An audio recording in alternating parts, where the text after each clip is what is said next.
Hey, Zenzi, welcome back to SA Political Lens. Yeah, Sarah, the courtroom drama between Paul O'Sullivan and Lieutenant General Mkhwanazi just went nuclear. Yo, John, these two are really going at each other. So now Paul O'Sullivan is suing Mkhwanazi for 10 million rands. What's going on there? Yeah, imagine that. O'Sullivan hit back with a 10 million rand defamation countersuit after Mkhwanazi filed his own 5 million claim against him. Basically, they're suing each other for defamation. Aish! So this all started with what Mkhwanazi said at the Madlanga Commission, right? Exactly. During his testimony, Mkhwanazi called O'Sullivan a foreign agent linked to MI6, Mossad, even the CIA, and said he was using his network to interfere with police investigations, working closely with Robert McBride. Well, I have not necessarily got the briefing in details from intelligence in that regard. I've heard the talks about it. I don't have the full briefing. What is of interesting is that he's got citizenship in 3 countries, and that makes me wonder. And he seems to have been a person who got angry when he was disturbed by being removed from the ports of entry in South Africa, the main port of entry at the time, which was Johannesburg International Airport. When he was removed, he did not take that kindly. So it will make me conclude that there were some things that were happening in that airport that made him angry. So we'll be correct to say Mr. Paul O'Sullivan is one of the rogue elements that are destabilizing SAPS and wanting to capture every senior police officer at SAPS, and if you don't cooperate, he start engaging in blackmailing activities.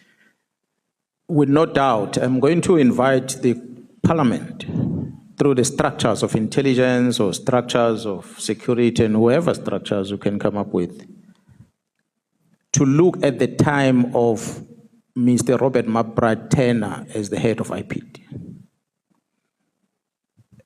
How they were interacting with Paul O'Sullivan. Bank movements, money movements, the meeting venues, the cell phone locations where they meet, how they engage in terms of investigation. I'm saying this to the members because it is that which Mr. Nkabinde told me, who is now a chief of staff in the office of the minister, that operations of IPD were planned, coordinated, and executed at Paul O'Sullivan's house. That was his words to me. So I'm going to request that such be investigated in details, because the phone will put McBride in this place, will put Paul O'Sullivan in this place, will put Nkabinde in this place, and others. And when that investigation is conducted, nobody can deny it, because we'll know exactly that all of them have been operating, guided by Paul O'Sullivan. And that is on one side. And I'm interested to know, honorable members, as to who is the author of the report that was produced when the city of Johannesburg, as well as the National Commissioner, wrote to the State Security asking them about the legality or otherwise of the gadget that were bought by the city of Johannesburg at the time when Jairus Bia was in charge of the security in that place. And who is the company that supplied that gadget? And how was that gadget sourced from the country in Europe where it comes from, in the UK? And I want to also recommend an investigation against the purchase of the similar gadget that was bought by DPCI back in 2010, where Jairus Bia was working at DPCI at the time. Whether such was bought legally, who are the supplier, and who's the manufacturer of the things.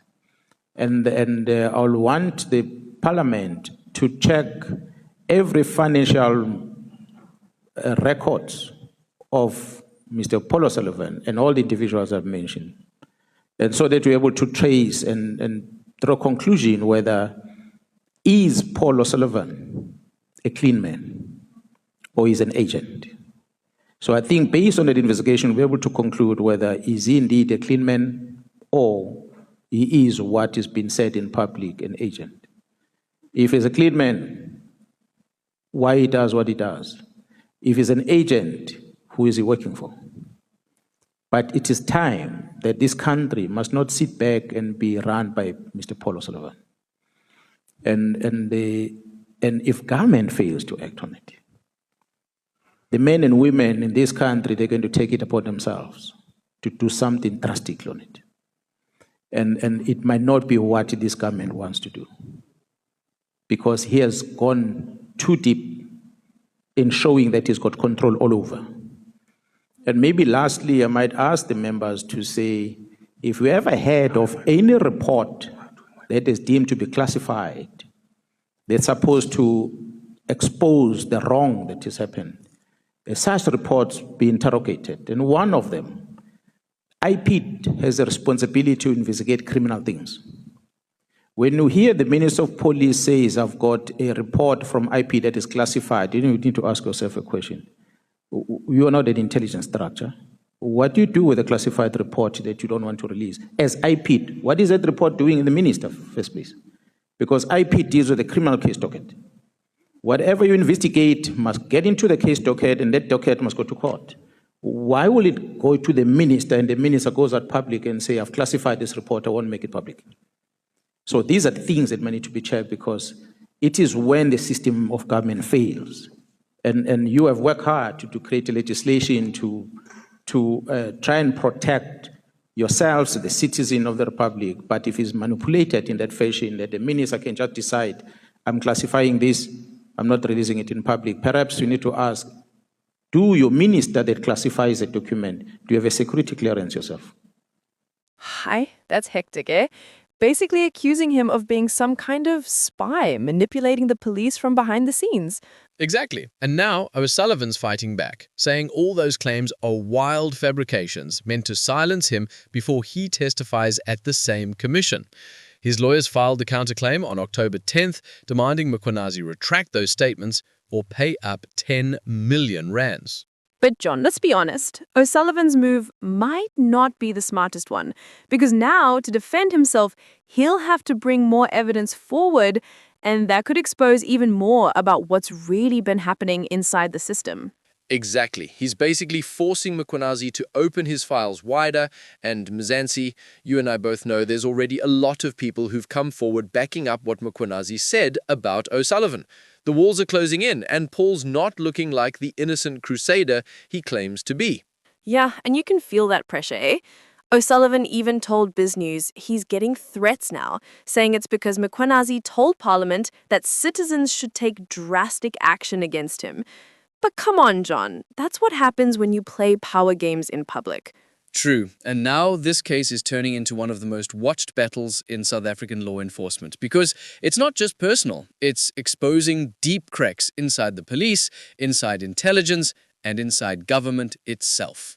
Yeah, Mkhwanazi, don't be fooled. Paul O'Sullivan might sound like the victim, but he's cornered.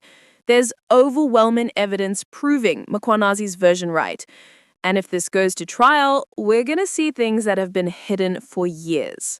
Exactly. So keep your eyes on this one, because every time O'Sullivan fights back, he ends up exposing more of himself. And Mkhwanazi, he's not backing down. You're watching Is a Political Lens, where we break down the truth one story at a time. Stay sharp, Mkhwanazi, and don't drink too much this weekend. You'll want a clear head for what's coming next week.